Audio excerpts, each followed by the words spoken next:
Hey, what is going on YouTube? Aaron here. And in today's video, we have the worst experience in Legends. That's right. A 4v4 Xbox only crossplay off lobby. And you can see it in my facial expression. I was already, I think I had lost a game or so, I don't know. But I was trying to play solo, and playing solo, I swear at this time of night when I get onto stream is like the worst time to play. I don't know what it is about everyone who's just getting off at work. Maybe we're all just drugged out and we just don't care, which I think is a very poor attitude. And I almost took that attitude in this game. I think in the live stream, I was like, should I quit the game? And I contemplated it a few times. But as someone who wants to lead by example, and practice what I preach, I said, you know what? No, we're going to try. We're going to waste our time here. And this game actually turns into be a rather fantastic game. You guys could probably tell by the thumbnail or different things like that, different context clues, but it turns into a pretty good game. We kill 75% of the team, and I do have to give credit to one of the players, and you will see that during the game. But my initial strategy, and should be your strategy in a 4v4 or 5v5 or anything less than that, is to kind of group up. Now this is different than the what I preach in standard battles. So if you group up in these, you could probably just wipe the enemy team, because if we wipe 2 or 3 ships, there's just nothing they can do. In 9v9, I definitely recommend spreading out and staying on the side you spawn, but we spawn middle here, and I think I can tell you who turned off crossplay right off the rip. No, I'm just kidding.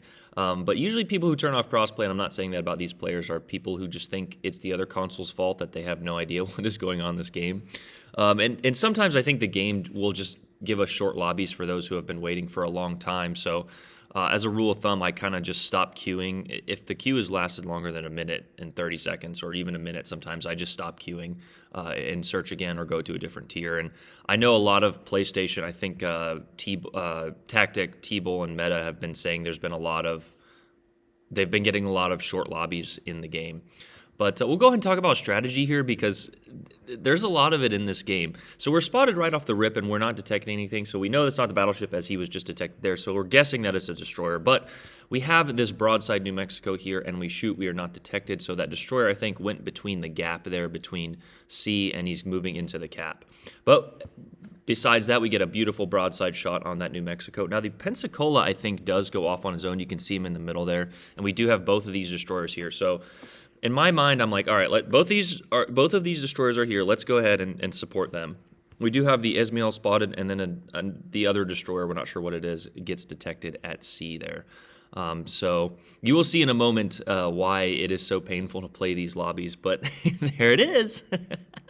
I'm guessing he took a torp and took a gun, and that was from the time it took to spawn, 12 minutes and 43 seconds on the clock. So take away 60 seconds to get to the cap. Now, I will give him credit. He was in the cap.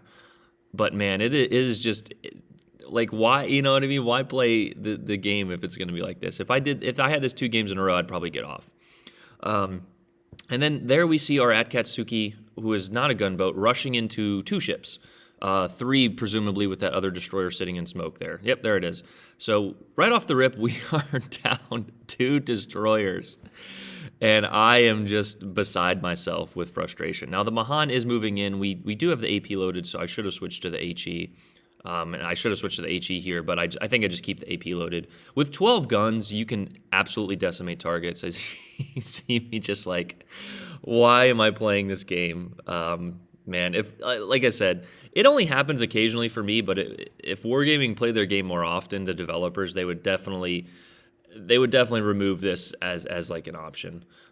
So not sure what the Mahan is doing, but like I said, the players you get in crossplay are fantastic. Actually, I think I knew what he was doing. He was torping. The Mahan has limited torp range, and so he's probably torping, because the only way a Mahan can torp you without, in concealment, and he's not concealed here, but is if I'm going into him. So I think I wanted to get the guns off.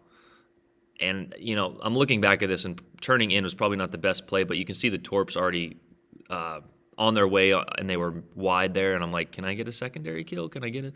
But anyway, we get the first player off the board there as the shells miss, and there's the second set of torps, so we got a double fire going. As soon as that hits, we're going to pop our damage con, and just hope that we can ram the Ismail.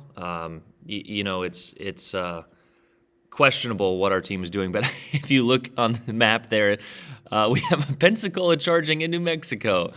And I actually have to give this game would not have been won if the Pensacola did not did not do what he just did there. He rammed the New Mexico, which is actually a very smart play. I'm not an advocate for ramming, but in a Pensacola going against any battleship, really, you are at a huge disadvantage. As we see an Ismail setting flat broadside, and we get the high caliber at 64,000 damage there. For those that did not know, you have to shoot at least 4 ships. I think we shot every ship, I believe. I think we shot the Shiratsu, yes. And you have to do 30% of the total team's damage to get a high caliber. But that is high caliber, 5 minutes of the way in, and it is now a 2v1 with a destroyer. If I'm being honest, there should be absolutely no reason a destroyer ever loses this game. But as the title and the foreboding that I'm giving you guys now is indicating, we do.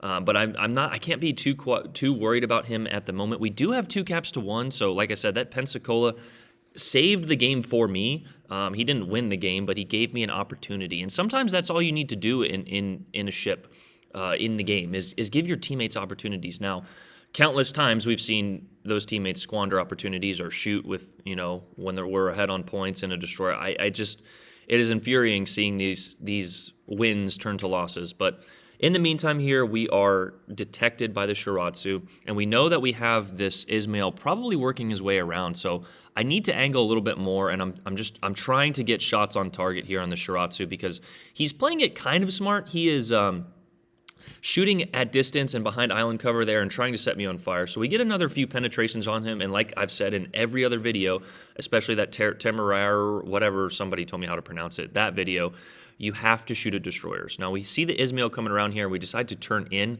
I was not angled enough to turn out, but so we turn in, and he shoots. So after he shoots, we know he's got about approximately a 30-second reload, maybe a little bit lower. So we have just enough time and this island cover to here to where we can get all guns on target. And I have no idea why this Ismail player decided to give me a full flat broadside, but yeah, there he goes.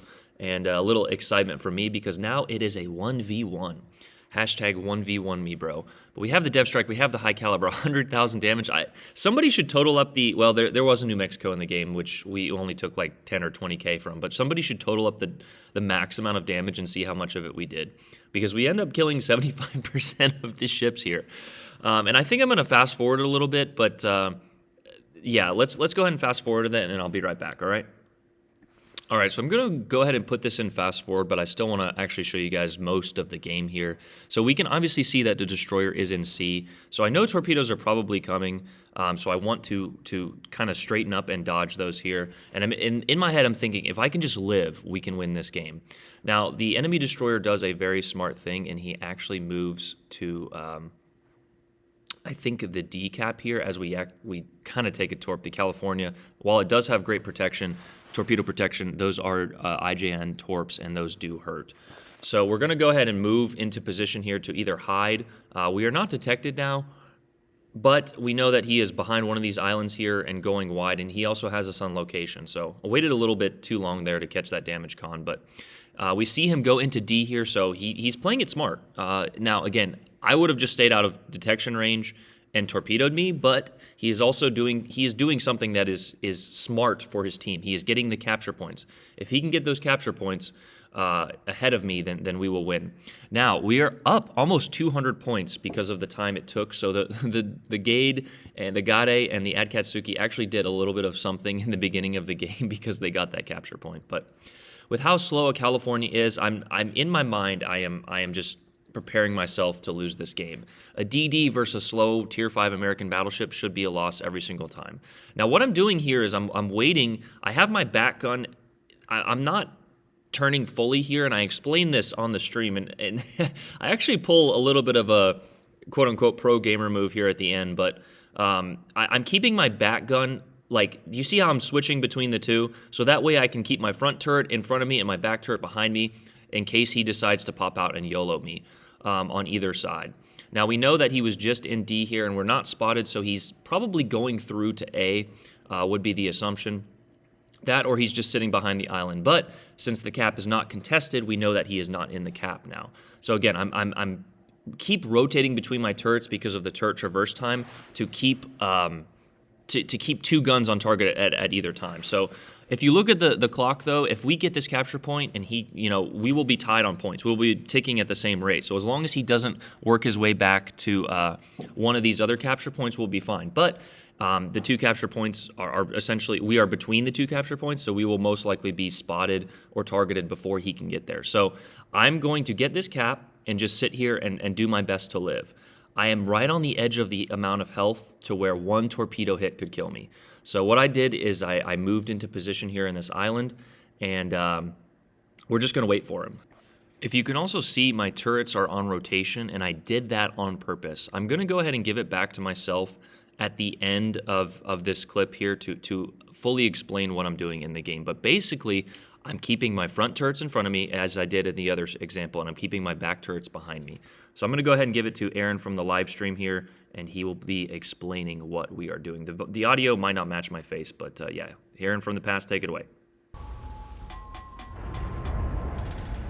I need the back turrets. Yeah, we'll actually just keep doing this, because that'll keep sending the back turrets around. That way, if he comes up behind me... Where'd you come from? Where'd you go? Where'd you come from, Cotton Eye Joe? I don't